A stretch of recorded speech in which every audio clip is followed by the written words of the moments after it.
ESPN 94.1 FM and AM 930 present The Drive. Elmore deep, left side three, good! From 30 feet, John Elmore! The Drive with Paul Swann. Welcome in. It's the Friday, May 11th edition here on ESPN 94.1 FM and AM 930. I'm your host, Paul Swann. Coming up this hour, we're going to hear from a soon-to-be inducted Hall of Famer. Jerry Tipton's going to join us on the program. Now, it was announced a couple of days ago that Jerry, along with a few other members of the media, were inducted into the W. Pitt Page School of Journalism and Mass Communication. Now, they'll have ceremonies later on, but they're going to be inducting 5 new Hall of Fame members. And one of the names you would know instantly is Frank Gardenia. He is going to be in now. Another name that, if you follow Kentucky athletics, you know this name right off the bat, is Jerry Tipton. Graduated from the school in 1973. He's been with the Lexington, Kentucky Herald-Leader. He's the beat writer for the University of Kentucky men's basketball program. Been doing that since 1981. So he's going to join us on the program. We're going to talk to him, just to kind of get a feel for his career, for those of you who don't follow him as much, and just talk a little bit about covering the University of Kentucky Wildcats. That's what we're going to do this hour. And, of course, we'll get your phone calls in, 304-399-8255. You can also be a part of the program toll-free, 877-420-8255. So that's where we're going to focus today. And, of course, we'll get you caught up on everything else that's happening in the world of sports. But I do want to note, before we continue, that a former president of Marshall University has passed away. Now, what makes this significant is, of course, the fact that a lot of things happened under the tenure of Robert Hayes. He passed away at 92. And he was a Clarksburg native. He became president of Marshall in 1974. Served as interim president earlier that year. That was after the resignation of John Barker. Hayes served until his resignation in 1983. And he's responsible for the creation of the Marshall Community College for non-traditional students. Also, he is responsible for the establishment of the Marshall Medical School and, under his watch, the Cam Henderson Center. So that's important for a lot of Marshall sports fans there. But he definitely got a lot of things done on campus, so we want to acknowledge his passing today at the age of 92. And here's what Jerome Gilbert, president currently at Marshall University, said. He said, "Bob Hayes was one of our institution's truly great presidents in the modern era. During his tenure, he transformed Marshall University by securing support to start the School of Medicine. I had the good fortune of being able to meet with President Hayes on a number of occasions since I became president, and I always went away with a better understanding of Marshall's history and his legacy. He was a great leader, a fine gentleman, and a true son of Marshall." Now, the medicine school is very important. The Cam Henderson Center is important from the sports standpoint. That might not be the biggest accomplishment, but for our purposes, that's significant for what we usually talk about, because the Cam Henderson Center was, at the time, it was a boon for Marshall University to get this brand new, modern basketball arena. Now, I don't think the arena has aged well, and that's definitely not a result of anything coming from the administration.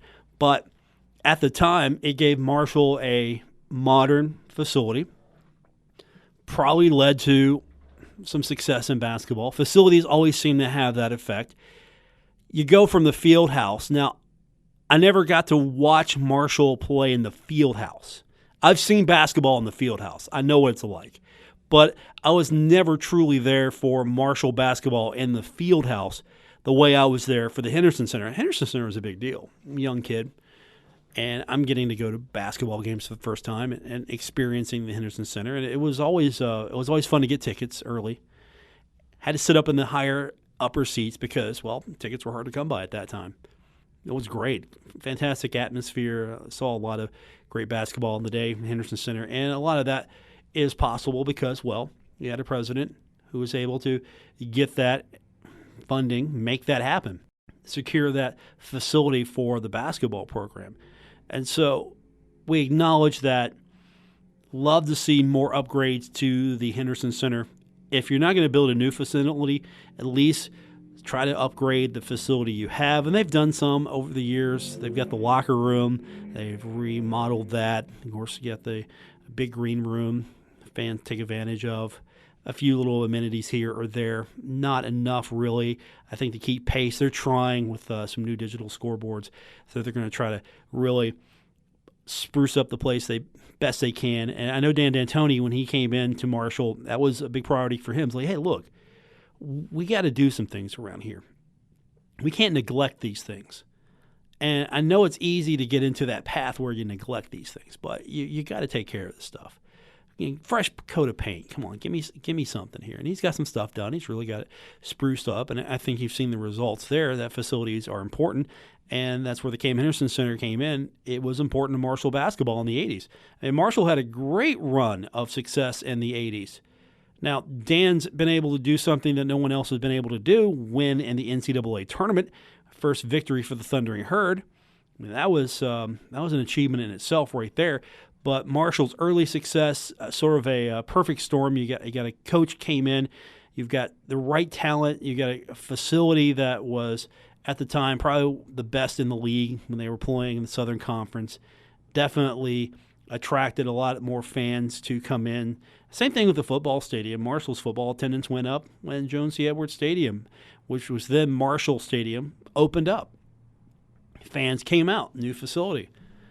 It was a sight to behold at the time. You go to a Marshall football game, and you've never seen that many fans. When the stadium opened up, Marshall played New Hampshire, and over 33,000 were attendance, and you're like, wow, this is pretty big for Marshall football at that time. So we mourn the loss of the former president of Marshall University, Robert B. Hayes, passing away at 92.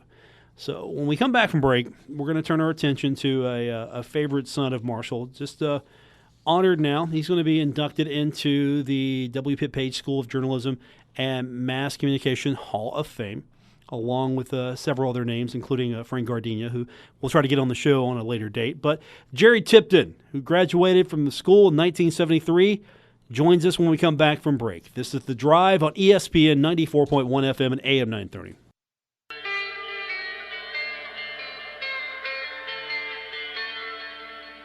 Now, back to The Drive with Paul Swann on ESPN 94.1 FM and AM 930.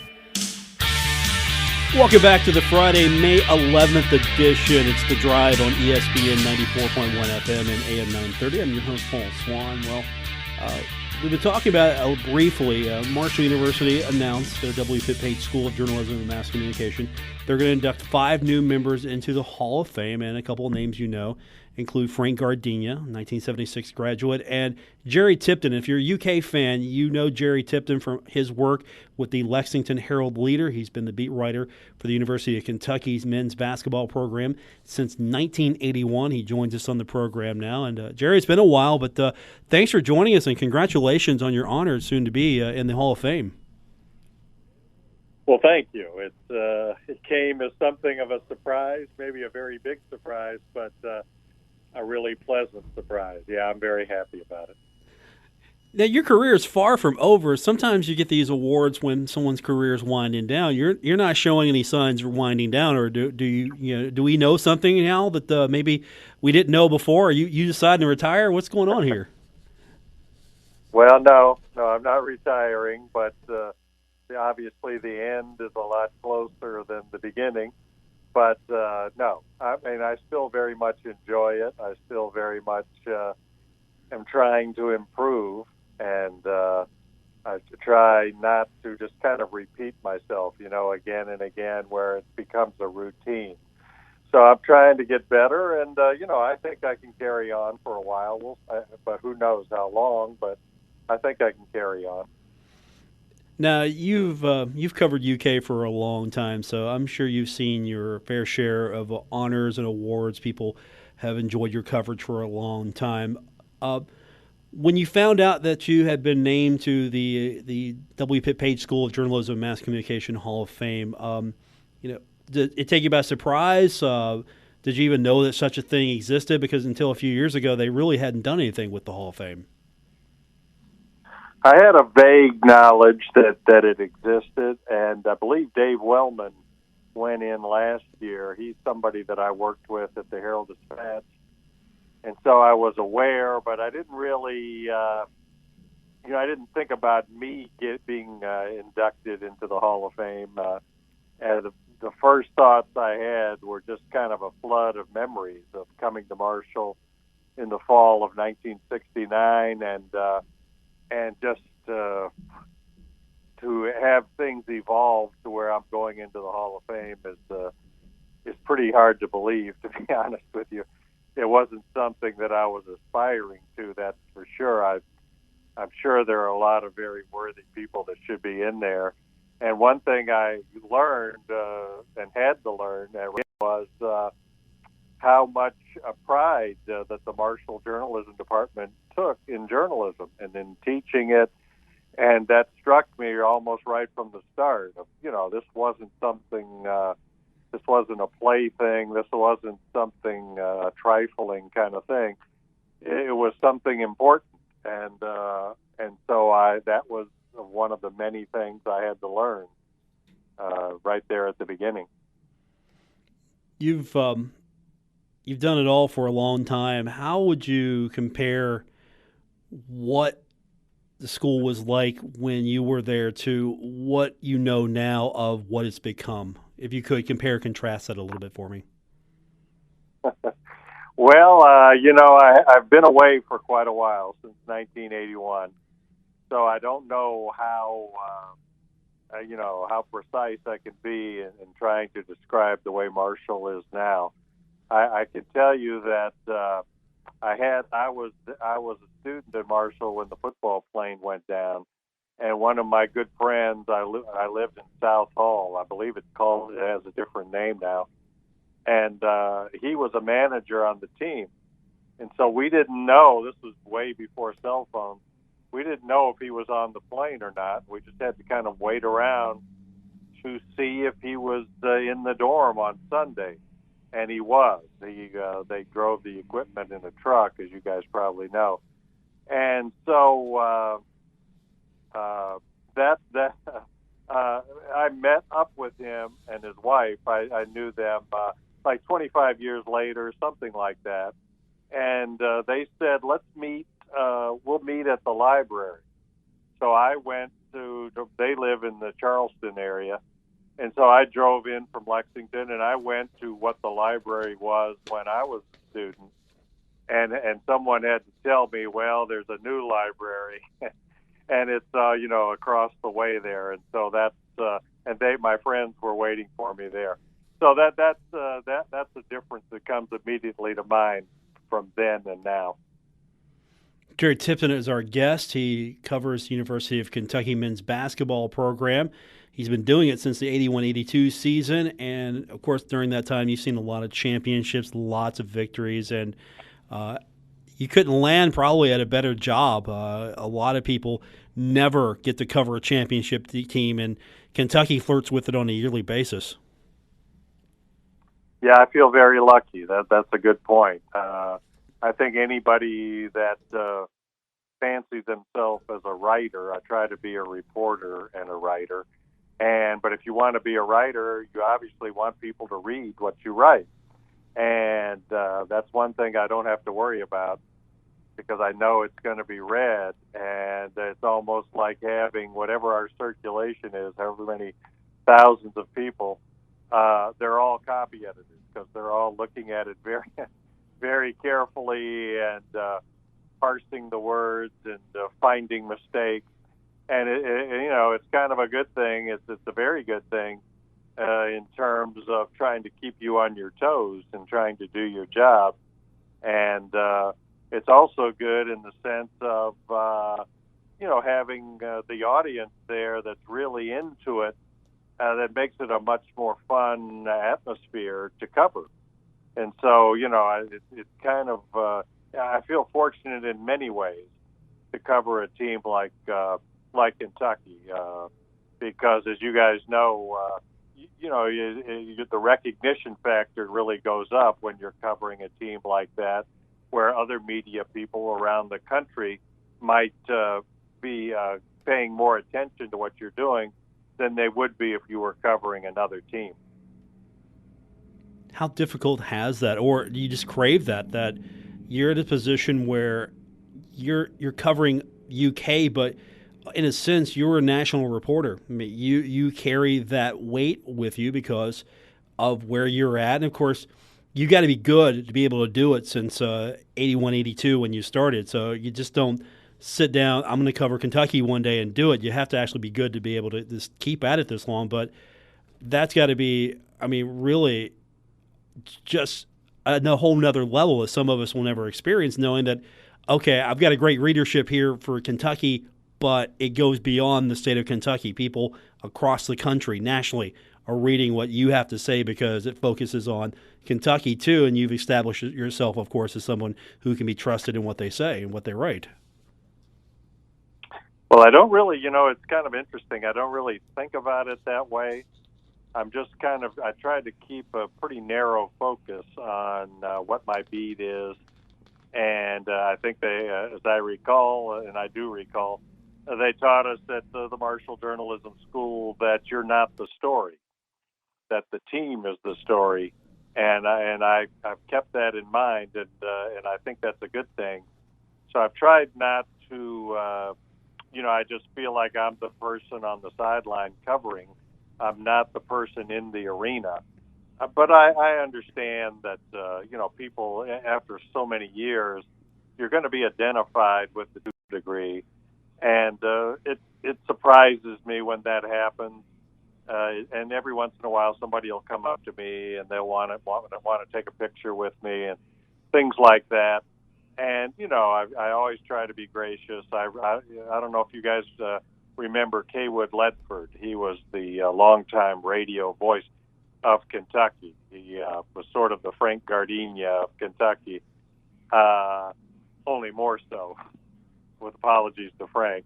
And I remember watching him because he was an icon, and people would come up to him, and you could just see that they revered him, and he embodied the program, and he was unfailingly nice to them. He took time to be nice, to talk with them, and that really made an impression on me. And I don't think of myself as an icon the way Kaywood was. I've just been around a long time, which is a big difference. But I do try to follow Kaywood's example of, people are, there are definitely critics out there that they express themselves, and that's fine with me. But unfailingly, the people are nice when they approach you, and I try to return that. I think that's important. Jerry Tipton's our guest, covering University of Kentucky men's basketball, also named to the W. Pitt Page School of Journalism and Mass Communications. And you've had a long career, and you've seen a lot of people come after you, both locally and nationally. You brought up a good point there. Do you feel that maybe some of the things that you were taught, people are maybe not getting taught as much these days? Because you bring up a great point. You're not the story. That's where you should start. You're not the story. And yet I feel like sometimes we're guilty of this in the media as a whole, and maybe myself as well, of sometimes interjecting ourselves into the story. Well, I try hard not to do that. And that was something I was taught at the Marshall Journalism School. I went to the school with no background in journalism. And so I had to learn everything. And that was one of the lessons they taught I took what they said to heart about not being the story. I don't think I fully understood it at the time, but over the years, you kind of see the wisdom in that. And of course, I think it's different with a columnist, where a columnist will, the job, the definition is to be, you can be the story. You give your opinion, and that can galvanize people. That can, bring about reaction. I don't give my opinion. And naturally, I have opinions, but I don't put them in the story. I just don't. And so I'm not comfortable with there are times when people react to what you write, and I'm not totally comfortable with that part of it. And like this, being inducted into the Marshall Hall of Fame, it kind of puts me in the spotlight, obviously, and I'm not entirely comfortable with that, but I certainly understand it. I mean, I'm flattered to no end, of course, but it's a fine line, maybe. But like I say, people will sometimes say, or I read about it, that I have an agenda, and I always think, I really don't have an agenda. My agenda, if I have one, is to try to cover my beat the way I was taught at Marshall's journalism school, and then since then through experience, which the experience just sort of reinforced what I was taught at the Marshall Journalism School. And one other thing, as you guys know, the social media aspect of this has kind of redefined things. There's much more with Twitter and things like that. There's much more opinion being thrown around by not straight news, but reporters. And I don't do that. I don't use the Twitter to voice my opinion about anything, because I don't think that's my role. I don't think I should do that. Jerry Tipton's our guest. He covers the University of Kentucky, also now a member of the W. Pitt Page School of Journalism and Mass Communications Hall of Fame. Now, I know ceremony details haven't been finalized yet, but what are you looking most forward to coming back? Anything you plan on doing? Anywhere you're planning on seeing, taking the tour again? What are you going to do when you get here, I guess is what I'm asking. Well, that's a good question. And, of course, I think, like I said earlier, that I just had this flood of memories when I heard about this. And, of course, I want to, I want to walk around campus. My wife is going to be coming with me, I hope. And I want to show her South Hall. And I think, like I say, I think it's called something different now. But that was home for 4 years. I had a lot of fun there, and I know there's been a lot of change. I think the campus looks a lot different now than it did back in the day. But I want to, kind of give, I want to go to Ritter Park. I was talking to someone earlier today, my publisher, the publisher of the Lexington Herald-Leader. He said that he had applied for a job in circulation at the Herald-Dispatch way back when, and I asked him if he had gone to Ritter Park, because I thought it was such a nice feature in Huntington. I think it's really, really nice, and he said he had. But I'd like to show I know I've driven around with my wife, but I'd like to look at that again, and just kind of the old haunts of places I went to and that were part of home. I lived in Huntington for 12 years, 4 as a student and then 8 at the Herald-Dispatch. And, like I say, there's kind of a homecoming aspect to it as well. It's got to be fun also coming back. Marshall's had some really nice athletic success as of late. The bowl victory, of course, you always can talk about that. But Marshall getting to the NCAA tournament for the first time in a long time, and then winning the first ever game in the NCAA tournament. So I'm sure there's a lot of things that are going to be exciting for you as well. Or maybe this could be a ground that you're going to mine a little bit for some different stories from a different perspective. Well, I have an uncle. It's kind of funny you mentioned about Marshall. Of course, winning an NCAA tournament game for the first time. I was in Boise. Kentucky was playing their first site for the NCAA tournament was in Boise, Idaho, and but I was following Marshall, very much interested in that, and hoping they would win that game. And I was thinking that first game, and I was certainly hoping they'd win the second game. But I had an uncle who had gone to Marshall, and he had helped me. He was kind of looking out for me, got me helped in the process of enrolling at Marshall, anyway, I was thinking in Boise, boy, I wish he had lived to see this, because I know he would have taken a lot of pride in Marshall winning an NCAA tournament game. So yeah, I mean, I don't know. I try to follow it.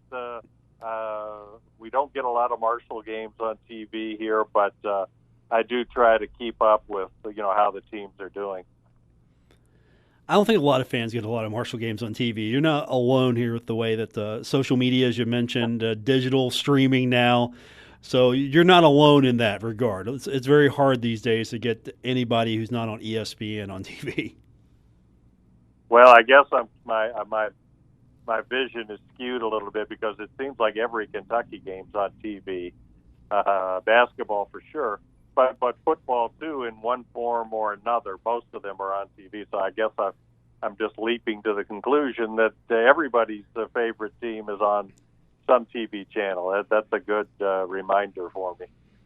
Jerry Tipton's our guest. It's always good to catch up with you, definitely during football and basketball season. But fun today just to talk to you. Again, it's a great honor.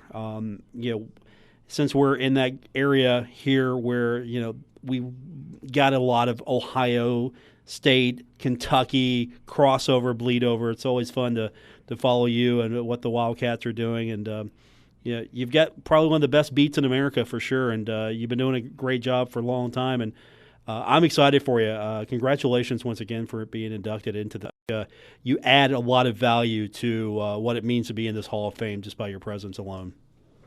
Well, you're very kind, and I was thinking that you talked about what are you going to do when you come back, and one of the things I want to do is see Frank Gardenia. I haven't seen him in quite a while.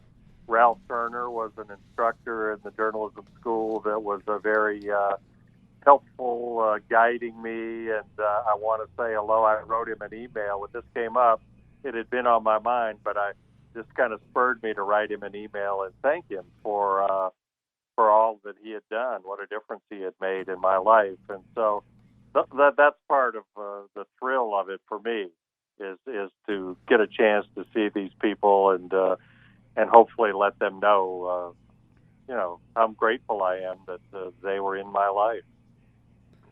Jerry, good talking to you. Thank you. Appreciate your time on this. Looking forward to when you get back to Huntington. Hopefully we can catch up with you then. And of course, yeah. It's always good to follow your coverage of the Wildcats, especially with football finally getting to a point where it's exciting again. And of course, basketball, there's always a story there. So it never gets old and boring for you, I'm sure. Absolutely. You're absolutely right. It's I say that all the time. It's never boring, which is a good thing. Thanks for having me on. Thank you, Jerry. We appreciate it. Thanks for coming on. Take care.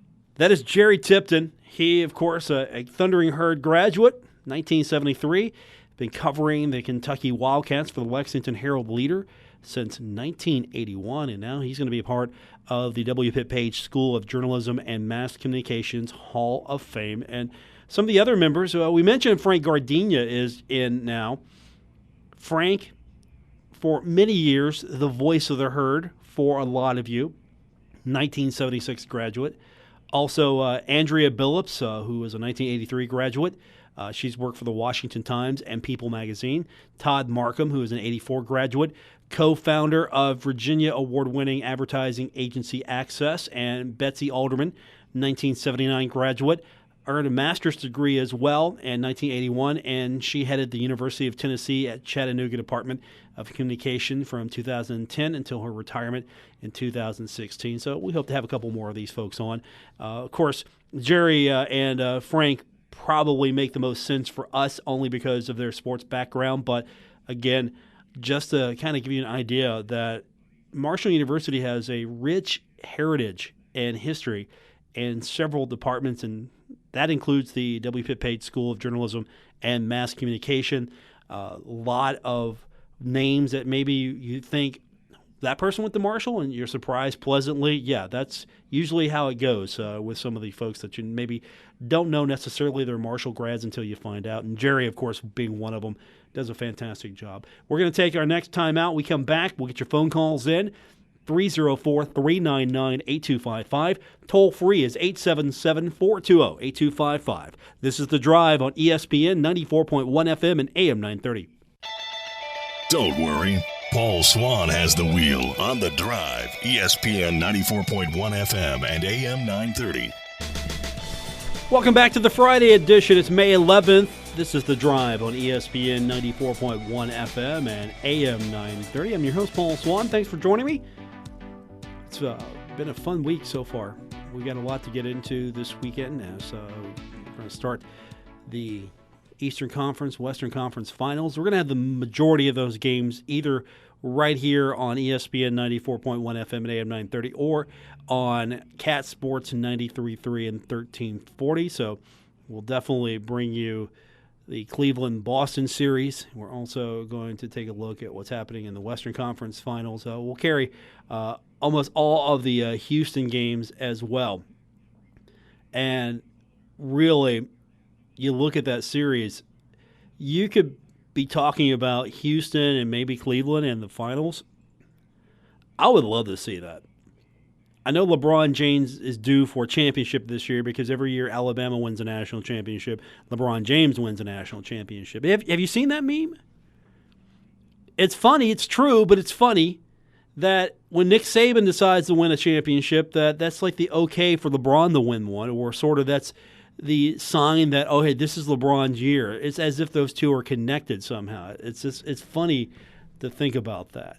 But we've got baseball coming up tonight, 7:05 first pitch, going to be San Francisco and the Pirates. We'll have that for you.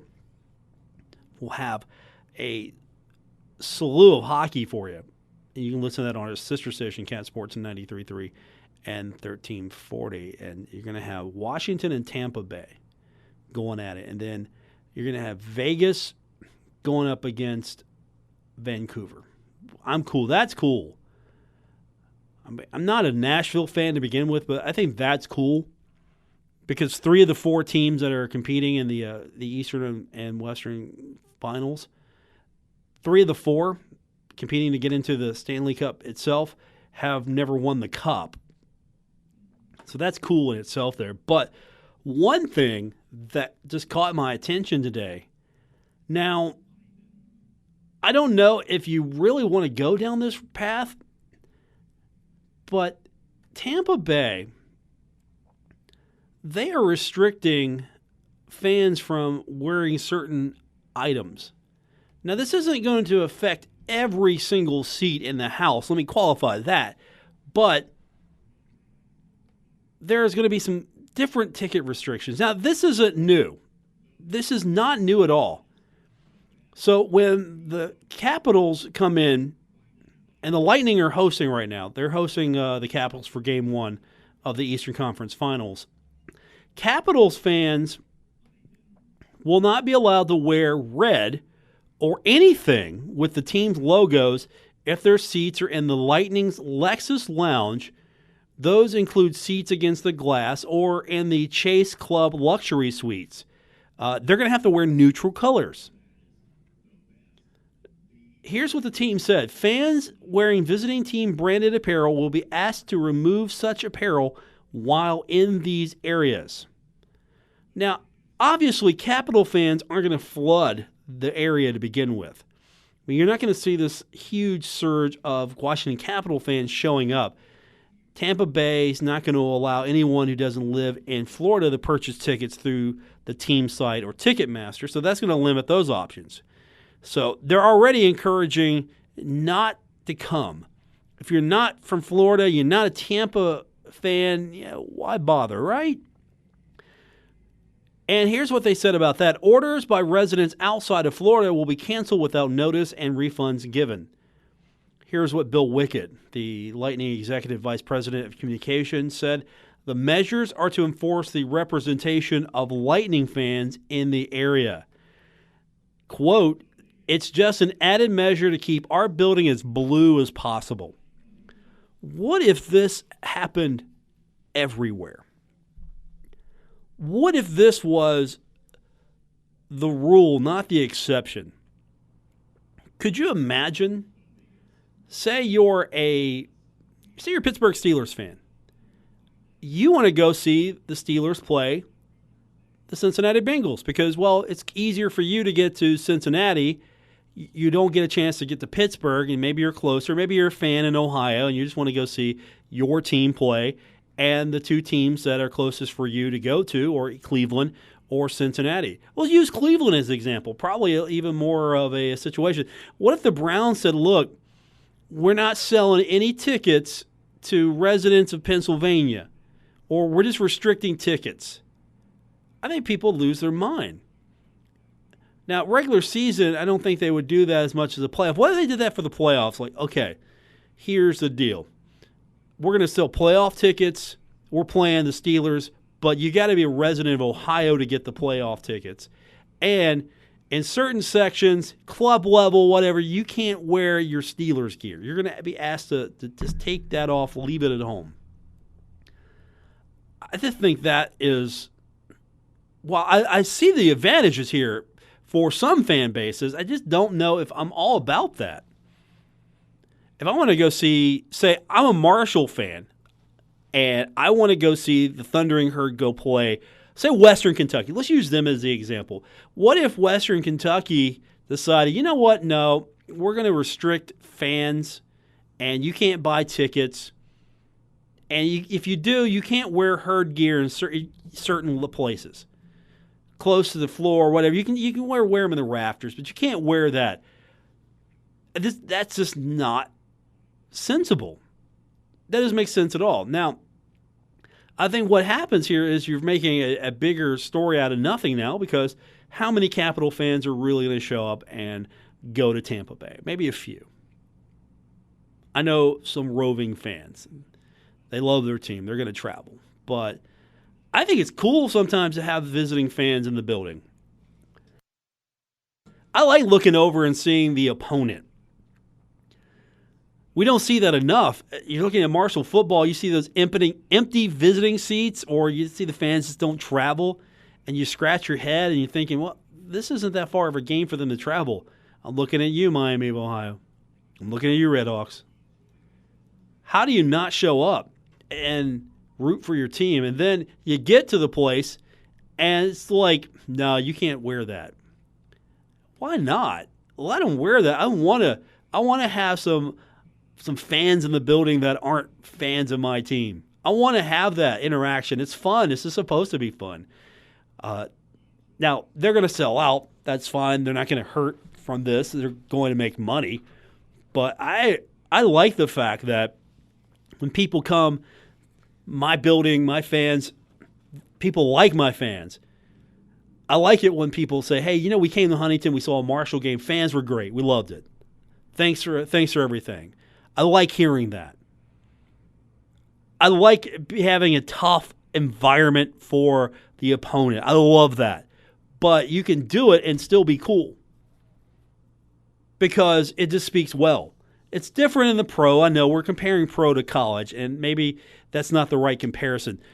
I'm sure right now a lot of Reds fans are sitting there thinking, man, I wish we could do this when the Cubs are playing the Reds. I get sick and tired of seeing more Cubs fans in Great American Ballpark than Reds fans. Well, my answer to you there is win more games, for one. But another is don't sell your tickets to Cub fans. You don't want to see that. And that's the thing. A lot of these tickets are getting sold by fans of your team to fans of the other team because they want to make a buck. Why do you think there are ticket services that are making a profit off this stuff? Because the secondary market is where a lot of fans sell their tickets because they can afford the games they want to go to.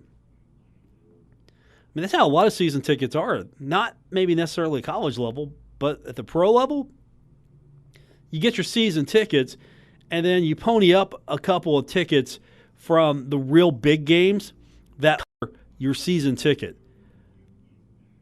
I think Steeler fans get tickets to a lot of places because as a fan, I would know that, you know what, I want to go see the Bengals play. I'm going to buy a season ticket package. It's a little pricey for me, but I can make some of that back by putting my Steeler game tickets on resale.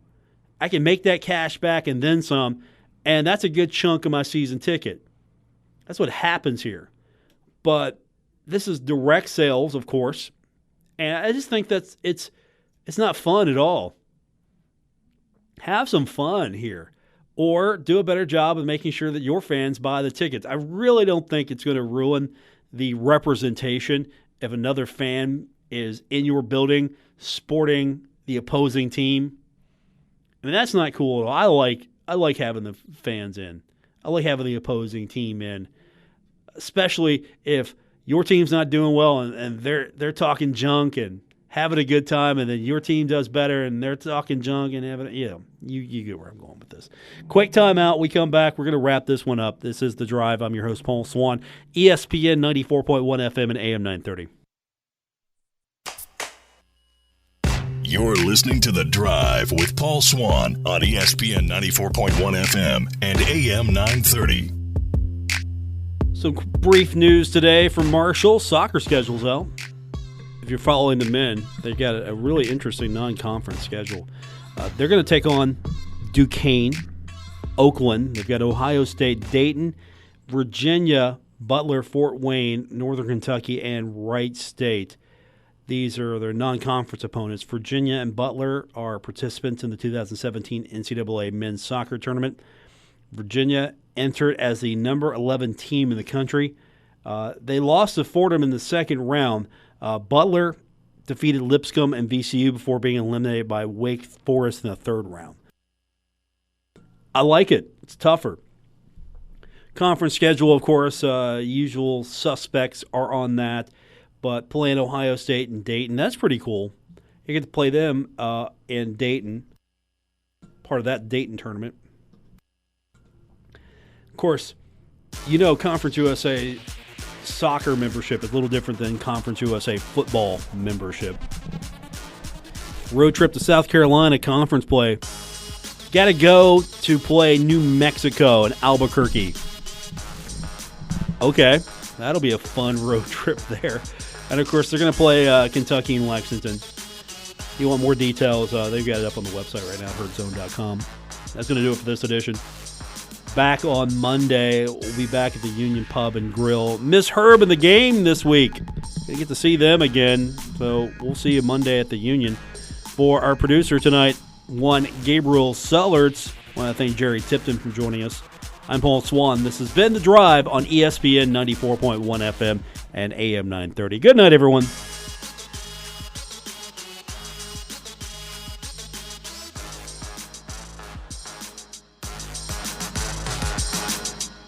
WRBC Huntington, W227BS Huntington, ESPN 94.1 FM and AM 930. Huntington Sports Station.